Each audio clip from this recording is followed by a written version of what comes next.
Uminom ng tubig na madumi sa panaginip.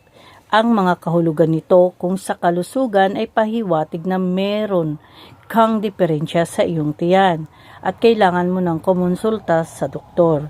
Pagdating naman sa pag-ibig, maaring maging malabo ang relasyon at meron ng mga isyu sa buhay, pag-ibig na kailangan bigyan ng pansin.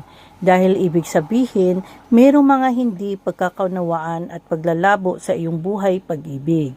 Maari ang isa sa inyo, kung kayo ay may asawa, ay nagbibigay na ito ng atensyon sa iba dahil hindi na naibigay ng kabiyak o kapartner mo sa buhay.